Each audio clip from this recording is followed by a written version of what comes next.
organisation. Oh, that's July the 11th. And then on August the 3rd, we've got our legendary annual barbecue, which this year will be in the same place as last year at Sharon and Martin Rhodes' house in Bethshemesh. That's August the 3rd, which is Thursday. We're also planning a tour of Kibbutz Givat Brenner, and we're hopefully going to have again. I wonder if you all remember we had Dr. Helen Fry during lockdown. We had Dr. Helen Fry talking about her. She's got a new book coming out in September, and it's all about women in intelligence during the 20th century, both the First World War and the Second World War. And she hopefully will be giving us a presentation. She'll be sitting in London, but we will be together in person somewhere. Don't know where yet. And hopefully that's going to be in November. And please let us know if there are other activities you would like us to organise, okay? So now, I'm not going to introduce Lainy, because Lainy is going to introduce herself. Lainy. Thank you very much.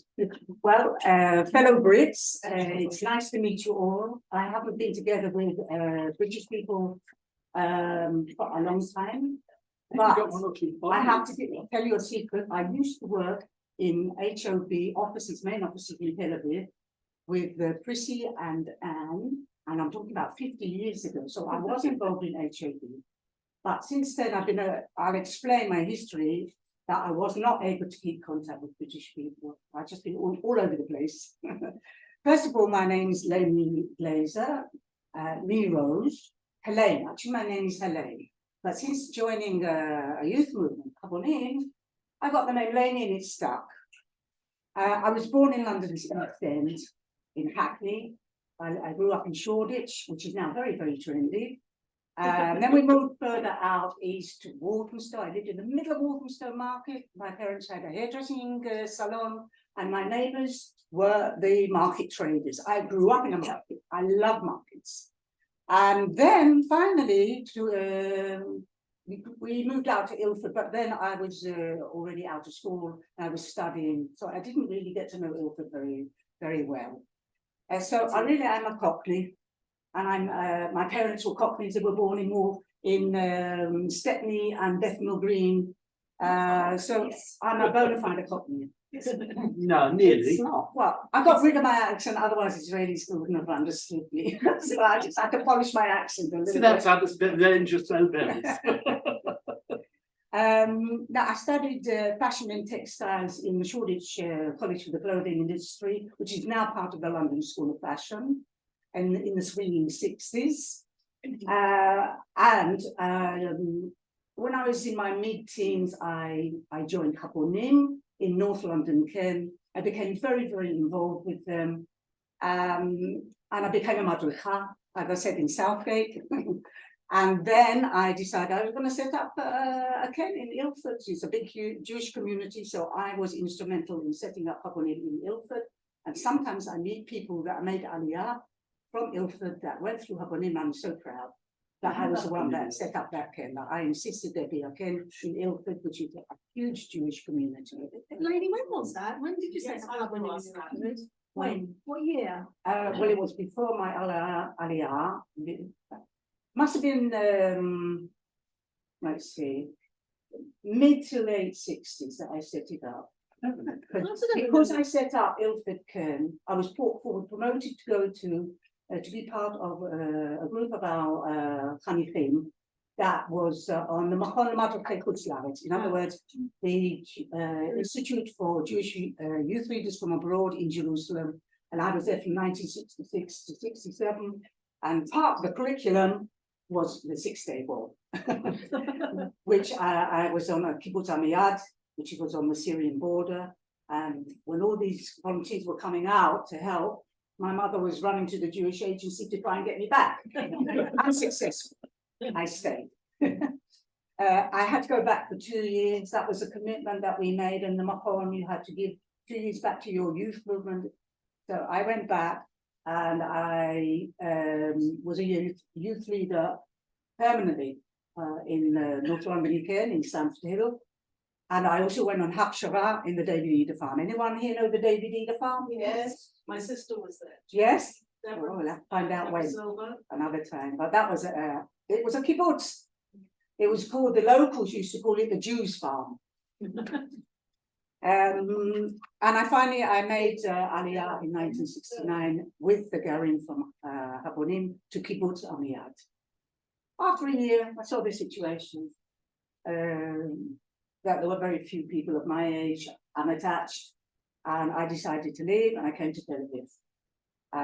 Give a time, met my husband, who is a Sabra, our parents that were Holocaust survivors. And he decided basically that we were going to go and become Chalutzim.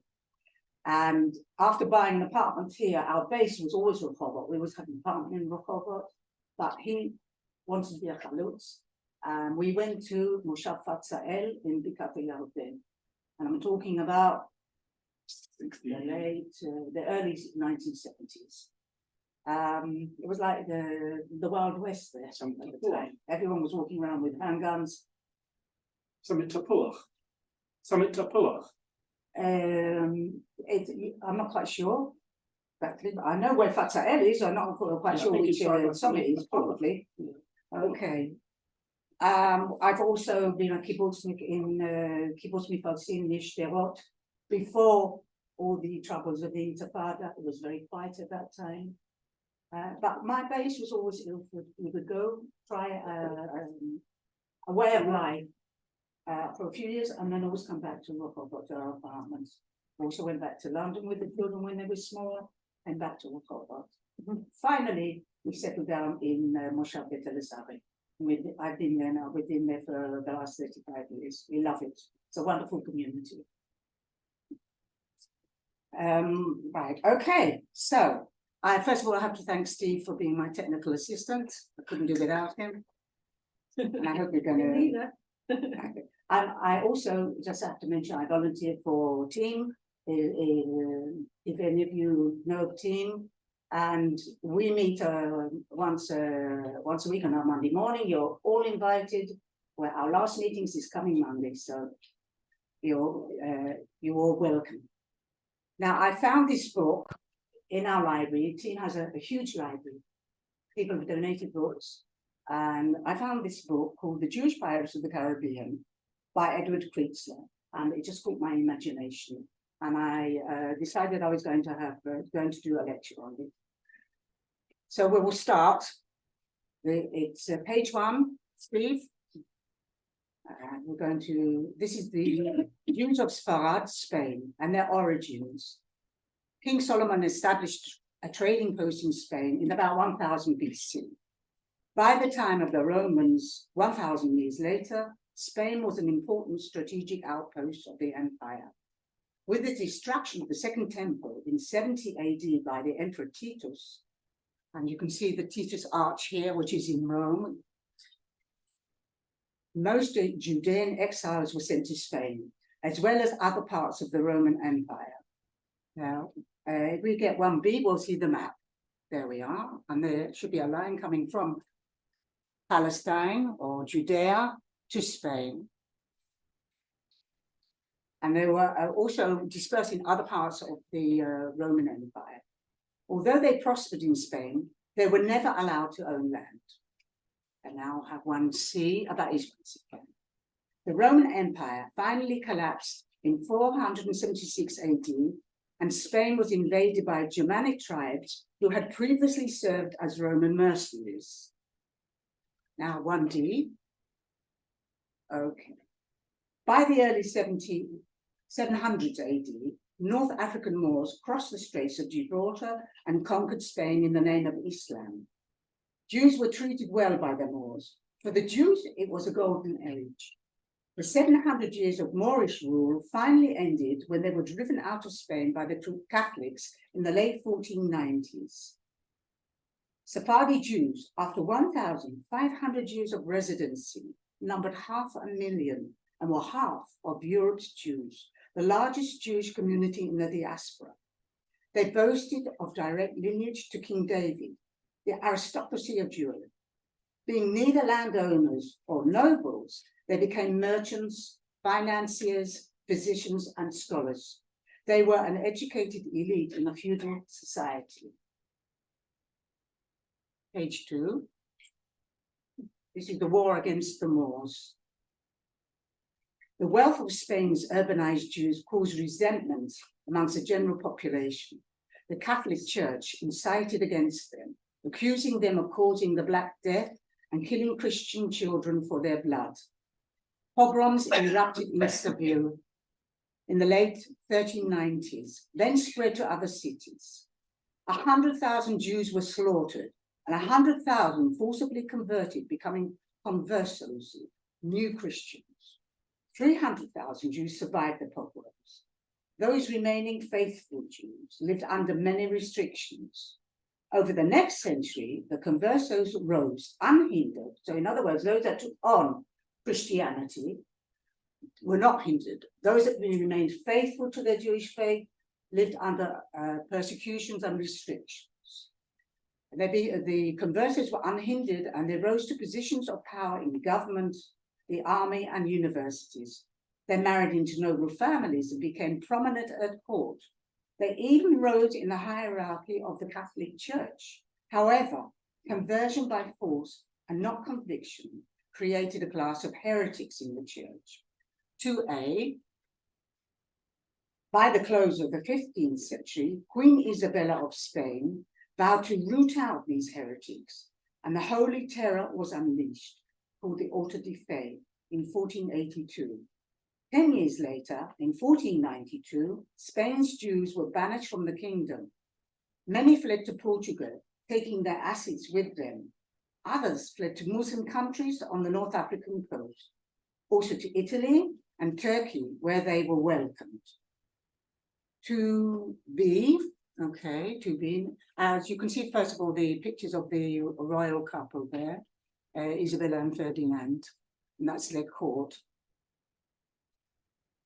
2b, the remaining conversos lived double lives as exemplary Catholics, but secretly met in each other's house to study the Torah. Many were caught by the Inquisition courts, cruelly tortured, then burnt at the stake, their assets seized by the Auto de Fe. Even dead Jews were exhumed and burnt, their wealth stolen by the Catholic Church. The Spanish Inquisition will officially last for just over 300 years, its reach spreading throughout the Spanish Empire. The Jews were desperate to escape. 3. Here we see Christopher Columbus and Ferdinand and Isabella again. The Age of Discovery, Christopher Columbus. The Jews' plight and wish to escape Spain runs concurrently with the Age of Discovery and the famous explorers of the New World. Christopher Columbus, the iconic explorer, is thought to be descended from Spanish Jews, the Colon family, who converted after the massacre of Seville and moved to Genoa in northern Italy. He was accepted by the Jews and knew many conversos. There were navigators, cartographers, astronomers and mathematicians, learned people.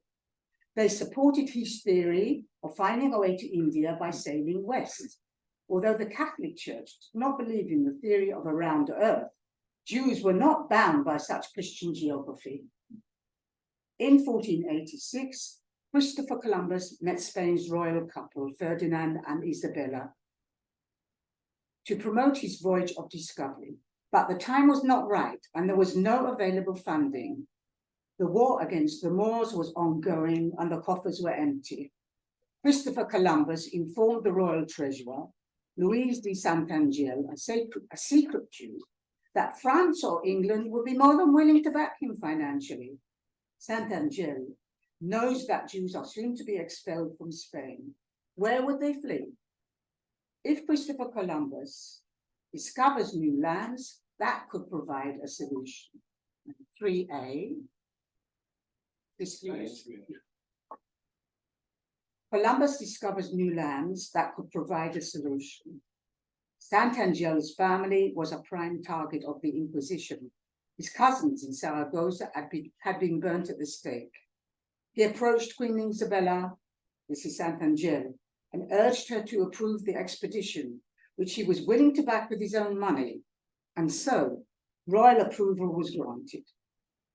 This is at the exact same time as the expulsion order against the Jews.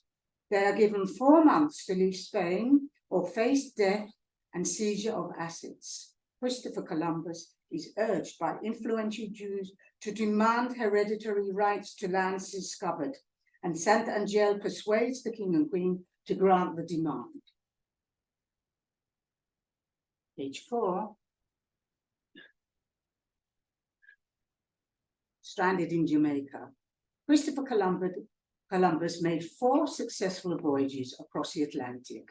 He discovered the Caribbean islands, Hispaniola, which is Santo Domingo and Haiti, Cuba, Jamaica, the Spanish Main, and Central America. By then, his ships were unseaworthy and rotting. He found himself stranded on Jamaica. Most of his crew mutinied and deserted him to Santo Domingo. His only loyal crew were teenage conversos sent by their parents to escape the Inquisition and having backed their voyage financially.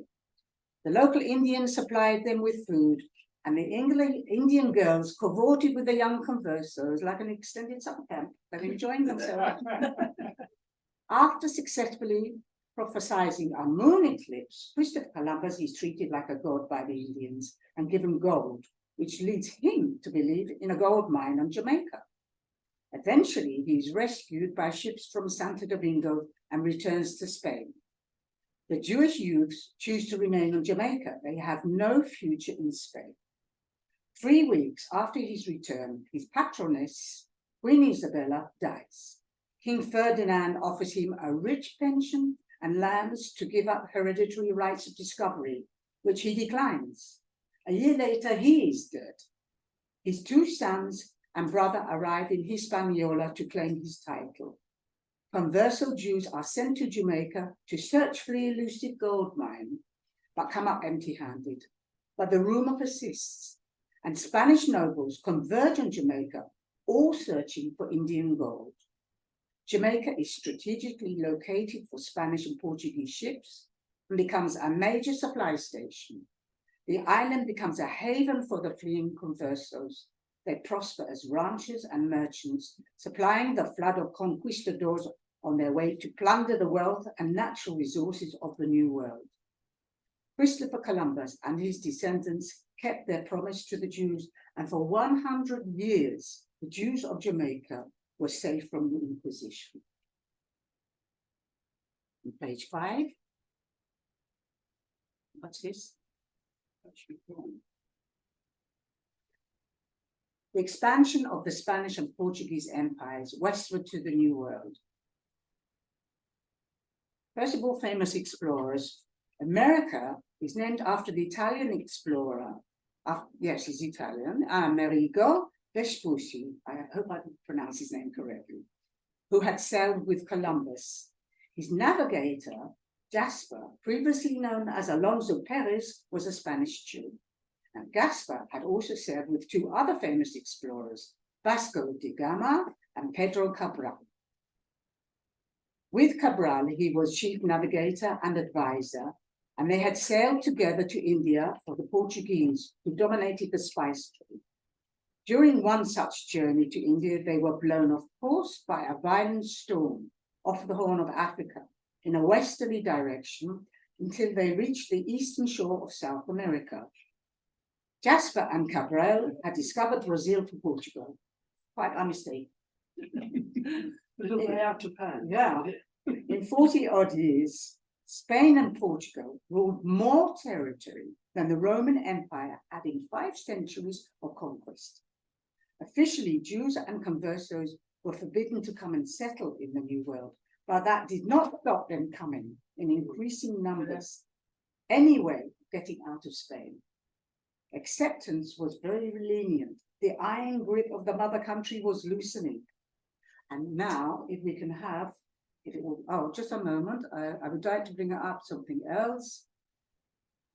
Fine. I wanted to bring in women and the conquistadors. Spanish women followed the men to the New World, 1 for every 10 males. Servant girls followed the mostly poor soldiers of the conquest, who could become newly rich settlers and would marry them, hopefully. The nobles amongst the conquistadors had no qualms at marrying women of Jewish ancestry. At that time, the Inquisition was far off.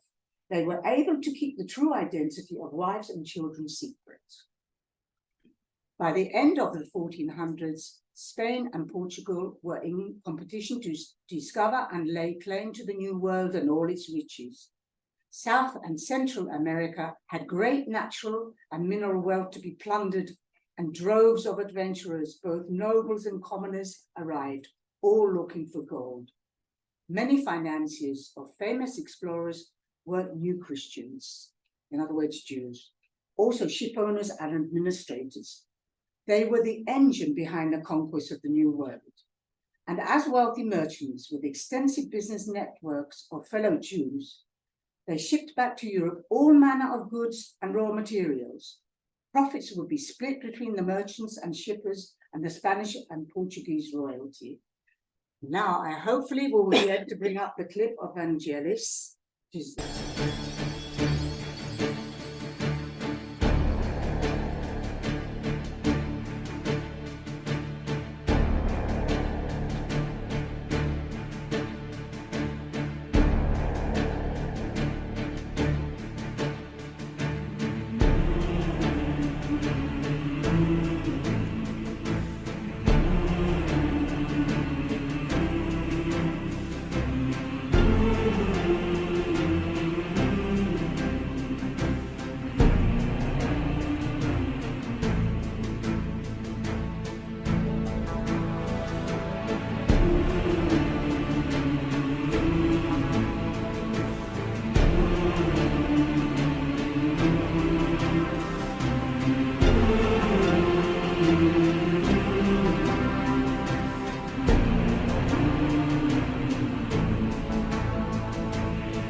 is enough. I think you can get an idea from that clip of how primitive the ships were, how dangerous it was to cross the Atlantic and find a new land, how naive the local Indians were. They accepted them. They didn't realize the dangers they were putting themselves in, that these people had come to conquer them and plunder all their riches. The Indians were completely naive. Now we're going to go into threats from the East, which is page 6. At the same time that the Spanish Empire is expanding in the New World, its dominance of the Mediterranean is being threatened by the Muslim Ottomans. The pirate Barbarossa, which means Redbeard, together with his Jewish captain Sinan, and under the patronage of the Turkish Sultan Suleiman, swept the Spanish navy from the Mediterranean Sea and attacked many port cities. Now, piracy was armed robbery on the high seas. That's the definition of piracy. If sponsored by a rival empire to weaken its opponent, it was called privateering, which is a very big difference. It was sponsored by a rival empire. So it was not illegal, but if you were not being sponsored, you were just a plain pirate and you were a convict.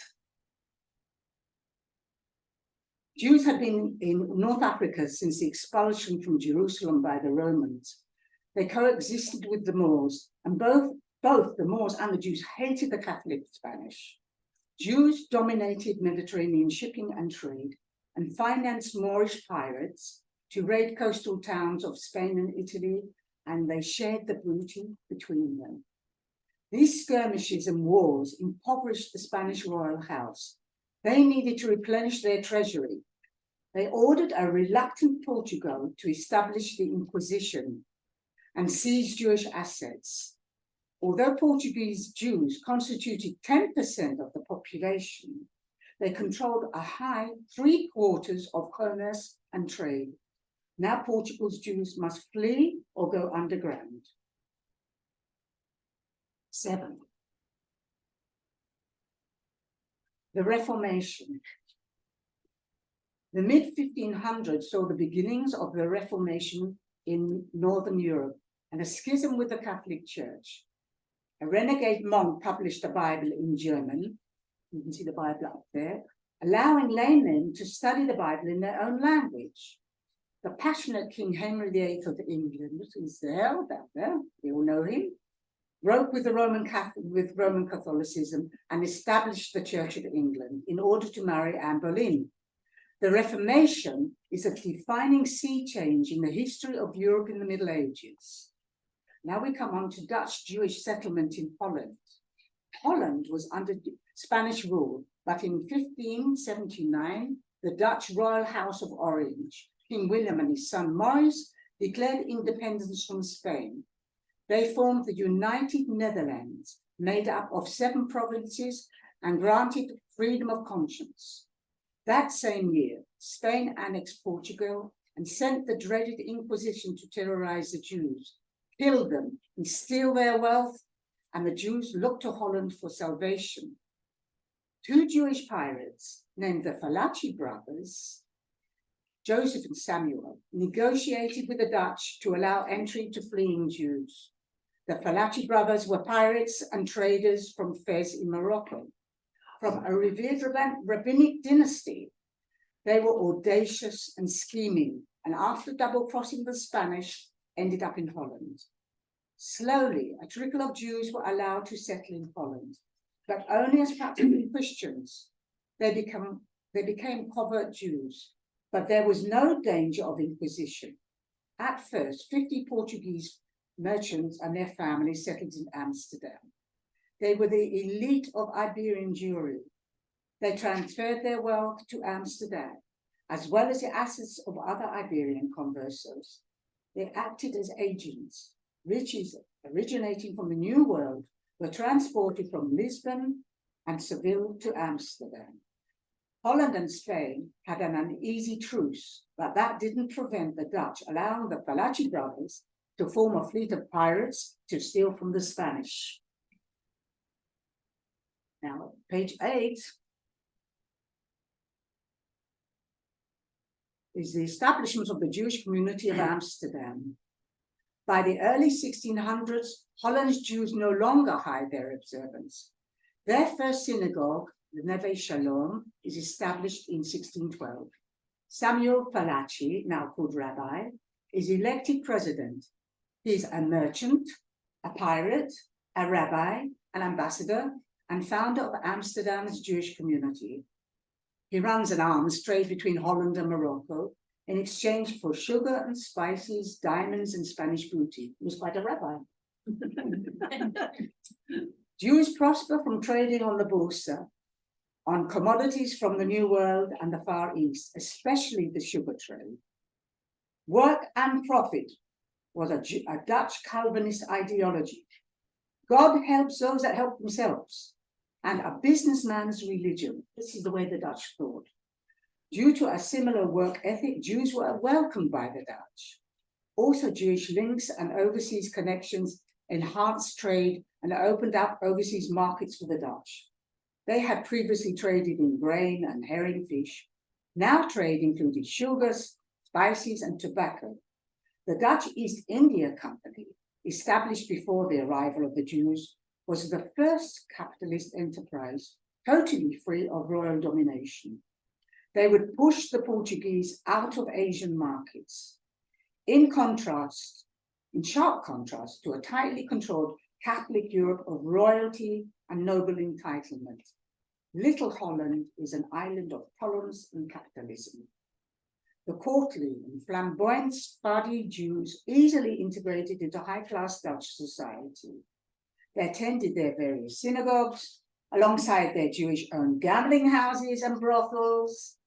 After their experiences in Portugal and Spain, religious coercion is not for them. They are still fiercely loyal to their Spanish and Portuguese brethren, their identity, and their Jewish roots. 9. Are we on 9 now? I think so. Okay. Amsterdam became a mecca of foreign ships and warehouses and exotic foreign sailors and traders of all nationalities, all enjoying the freewheeling Dutch hospitality industry, well known to this day. The Jews lived on the banks of the Amstel River in Jordanbriestraat, Jewish Broad Street. I think it was the previous one, actually. Yes, number 9. That's 7. And the Jewish Broad Street, which resembled Lisbon or Madrid. The famous painter Rembrandt also lived on Jordanbriestraat. He found his neighbors to be very exotic, dark and handsome, and exquisitely attired, in stark contrast to the pale and pallid Dutch in their severe Puritan dress. Several of his paintings are of Sephardi Jewish families. Now we talk about the Ma'amad. It's still number 9. By the 1620s, Amsterdam's Jewish community has grown to over 200 families, but these Iberian Jews have been cut off from Jewish learning for generations, just observing customs. In Spain and Portugal, they had been Catholics without belief. Now they were Jews without knowledge. They were used to church confessions to wipe away sins, not the Jewish way. Many preferred the system, sin freely, then confess. And so a governing body of elders and rabbis was established called the Mahamad, with tight control over affairs of the community, religious and regarding social and business contacts with the Dutch host country. They instituted a religious dogma and interpretation of Jewish laws. Detractors underwent humiliation and whipping in front of the entire community and excommunication, the most famous being Baruch Spinoza, the philosopher and forerunner of the Enlightenment. This oppressive religious fervor rankled many of the younger generation. Younger sons, unable to inherit, quit Amsterdam for the New World. Many became pirates and adventurers, and of course merchants. They joined their Jewish converso brethren already well established in the New World. These daring young men formed a secret brotherhood to help their brethren suffering the Inquisition in the New World. They turned to Holland and to England and passed on intelligence information to weaken the hold of Spain and Portugal in their American colonies. 9b, is that 9b? Yeah, this is 9b. That's fine. Now, Warriors for Zion, the secret brotherhood formed in Amsterdam was called Warriors for Zion. One of its members was one Antonio Vaez Henriquez, a very noble sounding name. But in Hebrew, it was plain old Bolshevik. He was an advisor to a Dutch admiral, Piet Hein, on a ship of the Dutch Armada, the Amsterdam. From its deck, he spied the Spanish silver fleet just off the coast of Havana, Cuba. It is September 1628. The 12 Spanish ships are loaded with silver, pearls, rubies, and gold. Their collective worth almost $1 billion in today's currency. 25 Dutch ships cut off and capture all 12 treasure ships. The booty saves the Dutch government, which is in dire financial straits. Henriquez is next sent to Seville in Spain as an undercover Dutch agent. His intelligence gathering convinces the Dutch to attack at sea, not mount a land invasion. Henriquez learns of the date of departure from Havana of the Spanish treasure fleet of between 20 and 30 ships on their way back to Seville. This state secret is related to the Dutch ships lying in wait, and the treasure ships are plundered. After returning to Holland, he again departs for Recife in Brazil to organize a 5th column against Spain. He resides on an island off the coast and becomes a rich pirate and privateer.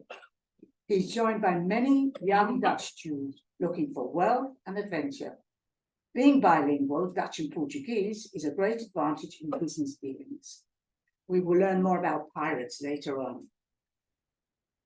Page 10.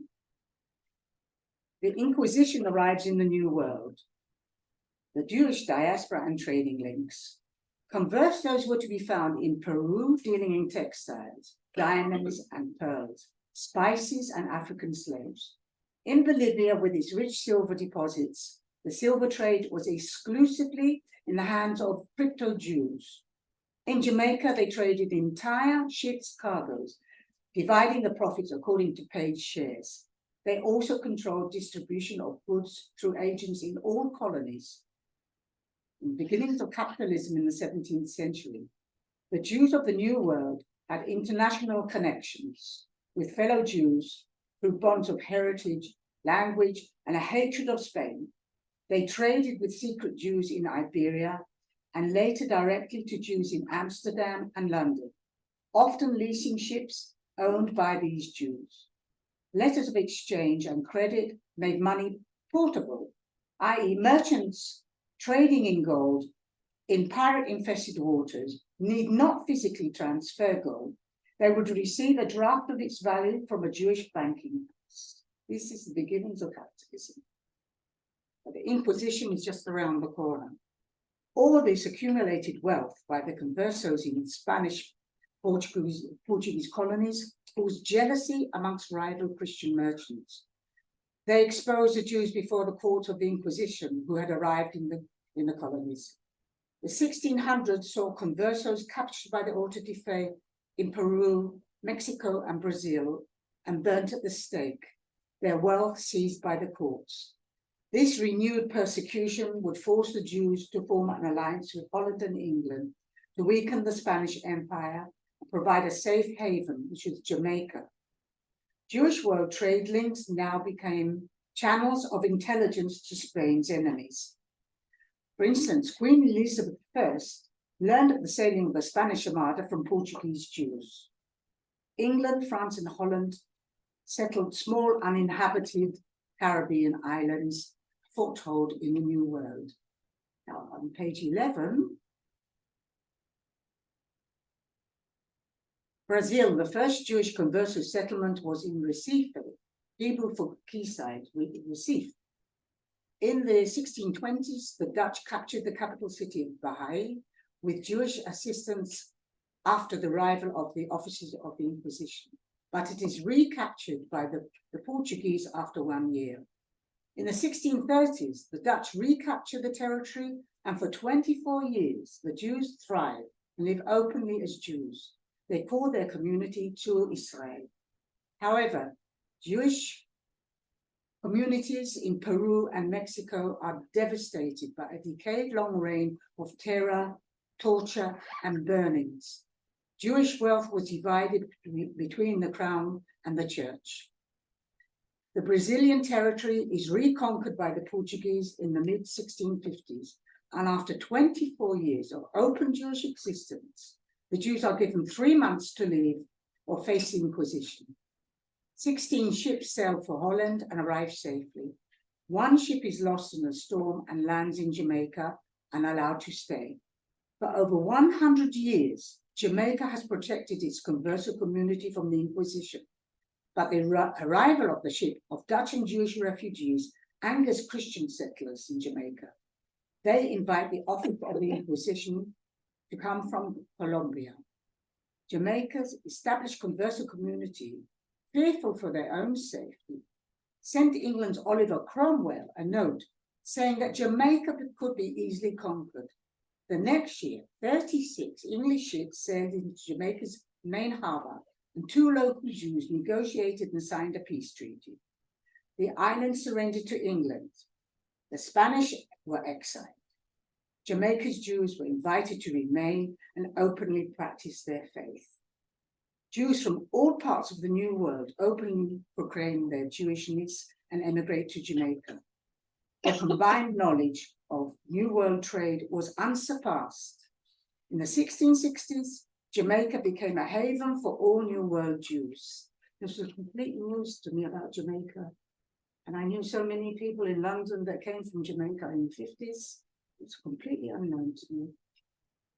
Well, there's always Lemonheart who lived in Jamaica, and Yes. it's the same as Lemonheart Brown. He was Jewish. So we were completely ignorant of the Jewish connection to Jamaica.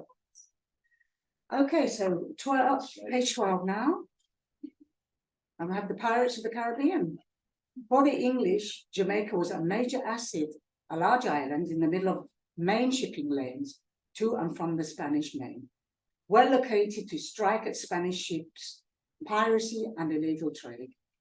Jamaica's Jews convinced their new leaders to invite the Pirates of the Caribbean to base themselves in Jamaica's main harbour of Port Royal, ideal for attacking merchant shipping bound for Spain. These cutthroat pirates would provide an excellent defence for the island and its Jews. By the 1660s, Port Royal and its wealthy Jewish merchants, with their own synagogue, was known as the treasure house of the Indies. All pirated booty was brought to Jamaica. All pirate escapades were financed by the Jews. These swashbuckling pirates were catered to with hundreds of bars and brothels, and Port Royal was called the wickedest city in the world, the first sin city. Within 15 years, this Jewish-funded piracy would break the hold of the Spanish Empire in the New World. The fierce English pirate Henry Morgan raided and devastated 6 Spanish ports. Panama City was brought to its knees. In 1670, the Treaty of Madrid broke the Spanish hold on the New World. All Europeans were allowed to settle, and Jews were free to practice their faith. The 17th century saw Jews banned in most of Europe and the New World. By its end, they gained their freedom. As refugees from the Inquisition, they were accepted by the free-thinking Dutch as valued members of the merchant class. Many settled the New World and within 50 years battled the Inquisition and gained recognition and religious freedom. 13 and 14. Okay, we're going to now talk about the Dutch West Indies Company and the sugar trade. Sugar, once only enjoyed by the rich, was now cheap enough for the general population to enjoy. During the 1620s, the Dutch were in the midst of their struggle for independence from Spain. Their desire to gain a foothold in the lucrative sugar trade was behind the formation of the Dutch West Indies Company, from now on referred to as the company. It was a capitalist enterprise with privately held shares. Holland's Prince Maurice decided to weaken Spain by targeting their main source of wealth from the New World, sugar. The company was given rights to fight and wage war on Holland's enemies. They had rights of monopoly on foreign trade, governorship of settlements, rights to form militia and negotiate peace. Their mission was to conquer Brazil's sugar plantations and silver mining areas.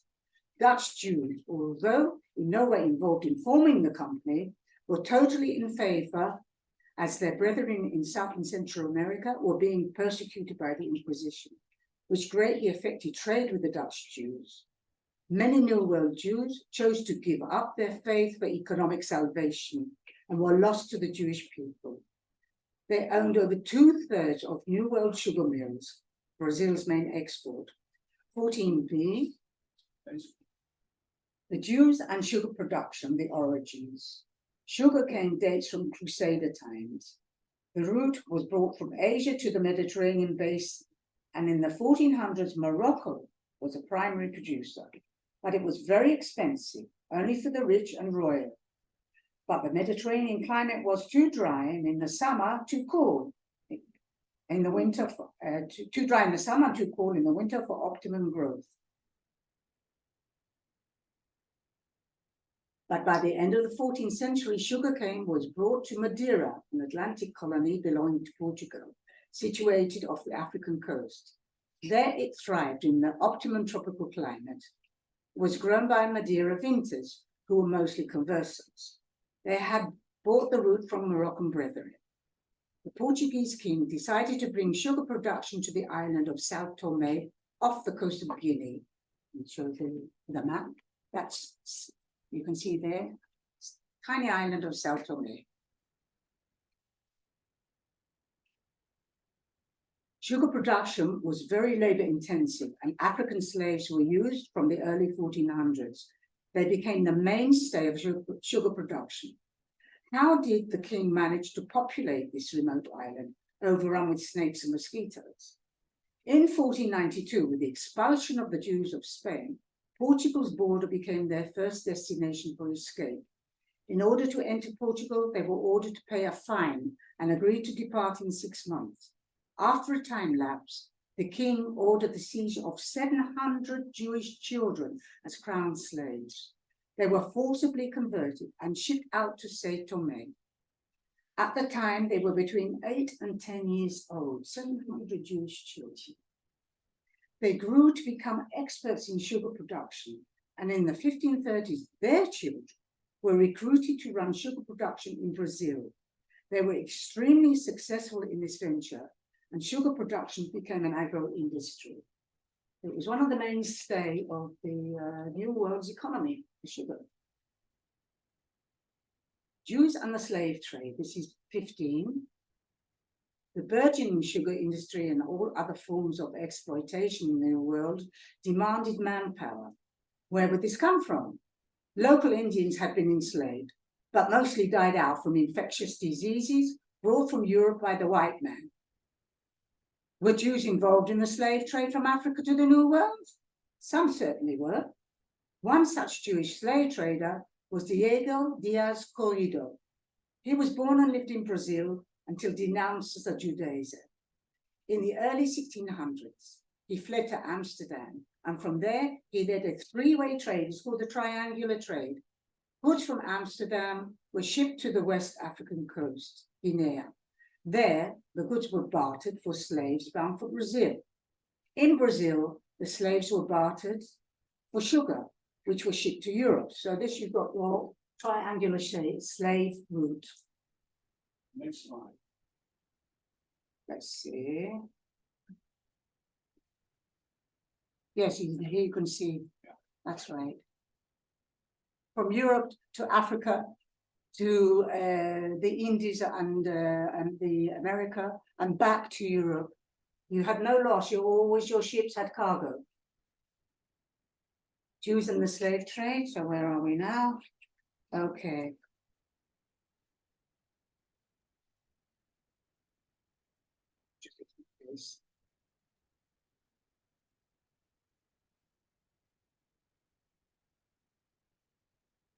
The Dutch West Indies Company had a monopoly of the slave trade.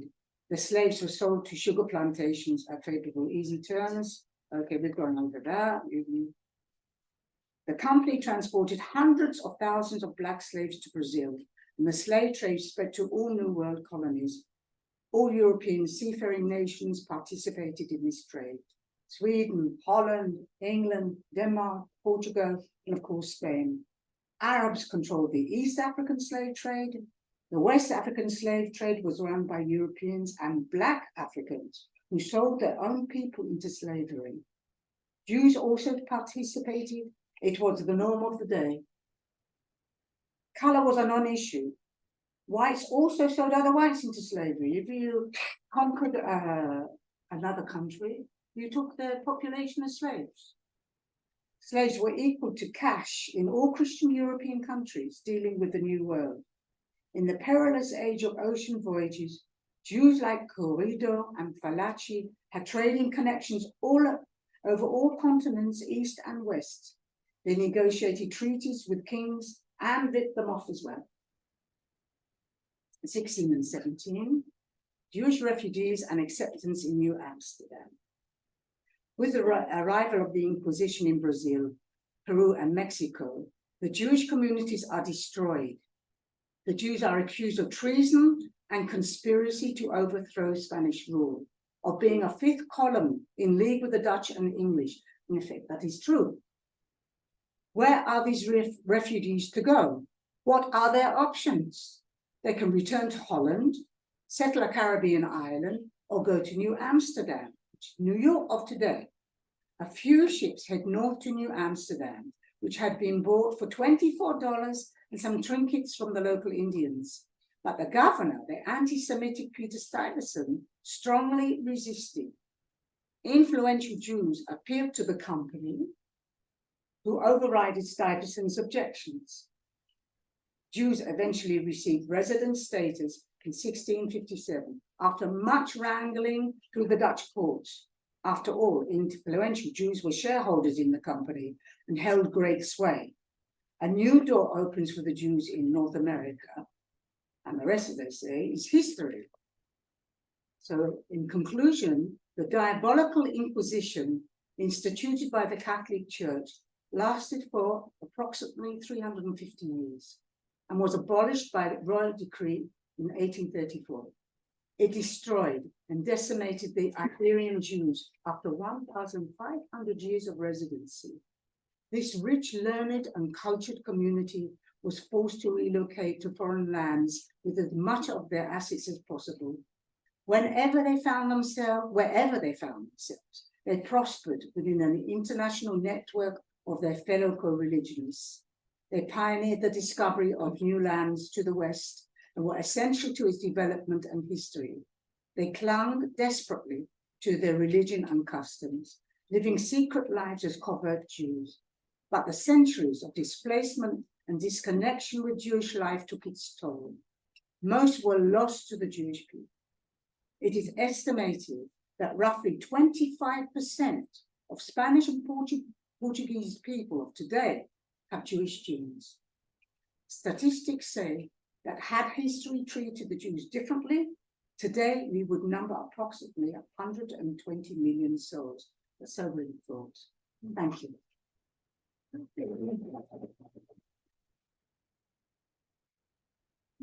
Does anybody have any questions?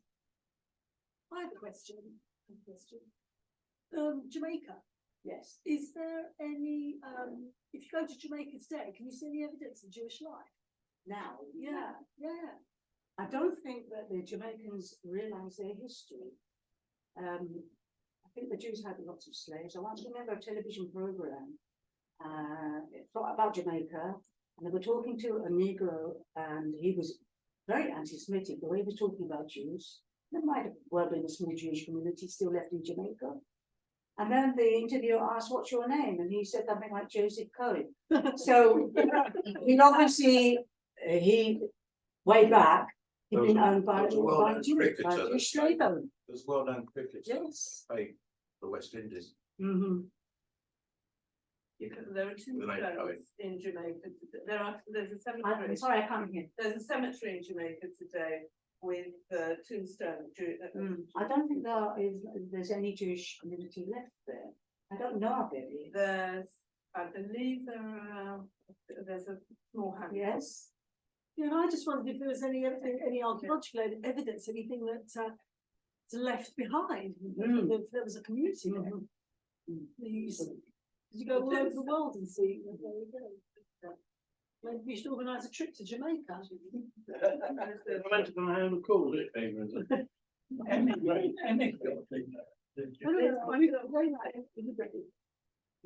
other questions? No? Yes. Did any of the pirates ever get tried? You mean the Jewish pirates? Yes. Well, obviously, if a competing country that was being plundered, like Spain, if they caught them, they were obviously killed. They were executed.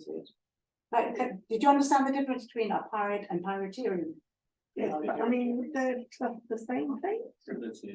The Jewish pirates? Well, they didn't necessarily know. If you were caught, that was it. You were executed.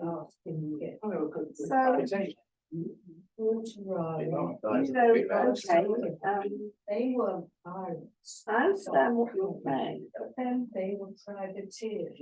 One was working for themselves, one was working for an empire, Yes. but it didn't. In other words, you're asking whether the empire would protect them? Yeah, or negotiate, or. I think it's very much everyone for their own skin, really. Oh, okay. You had to defend yourself. There was no police force out there defending you. You took the risks. You knew you were going into. It's a dangerous occupation to be a pirate. We were talking about at the end, well, near the end, we were talking about the pirates of the Caribbean. Yes. And you said that actually they were funded. Yes, By- this is by what Jamaica. privateering is. Well, I was going to say that you were calling them pirates, but actually, according to your definition, they were actually privateers. Yes, they were working for Okay, a because competing empire. you were describing them as pirates. You've also got the So- religious aspect here. You've got Spain and Portugal who are Catholic, and you've got the competing empires of England and the Dutch, who were Protestants of all sorts of colours. Church of England. It was also anti-Catholic. But Yeah, no, point is the it's amazing how the Catholic Church was so cruel for 350 years to persecute the Jews, to steal their assets, to kill them. Even dead Jews, they would reinter them and burn them, steal all their assets. Actually, the It's amazing. Inquisition didn't totally finish till the 20th century. There was still some evidence of it in the 20th century. It's still some evidence of it today. There's 500 years, not 350. I think it was which Spanish king apologized for the Inquisition about 50 odd years ago. Juan of Spain apologized. Isn't that nice of him? What about compensation? But they are giving out citizenship if you can prove it, right? Yes, they do. If you can prove, a connection or Yes, yeah. I just wanted to understand, to get clarified the difference between privateer and the pirate. I think that the privateer was one that was funded by some government. Yeah, they were funded by them. And the regular pirate was someone that was just plundering and was not funded by any government. So Yes, they were also independent pirates. They were just out for the profit. They weren't concerned about the politics. Because privateering was in order to weaken the Spanish Empire. It was at the expense of the Spanish Empire. but they both plundered other ships, just they can got one in and. Well, you could capture, you would also capture ships and booty and bounty, whatever it was called. That was. Yes, But if you're a pirate, you would just go for any ship that happens to be. you could take over a nearby. ship. So everybody's looking for you, Yeah. whereas at least if you're a privateer, you got a 50-50 chance of getting. Very lawless at that time. Okay, thank you very much. Thanks. Thanking you Very for nice, your. very nice to meet you all. And hopefully we'll meet up again. Is that amazing that she went for HOB 50 years ago? I think it's more amazing that we didn't know about it on him in Ilford. Yes, it's so interesting. I don't remember how long it was, but anyway, having said that, we've got coffee and lots of cakes, right? And tea as well. After all, Ellie, late 60s, I know what to make you in Ilford. That's my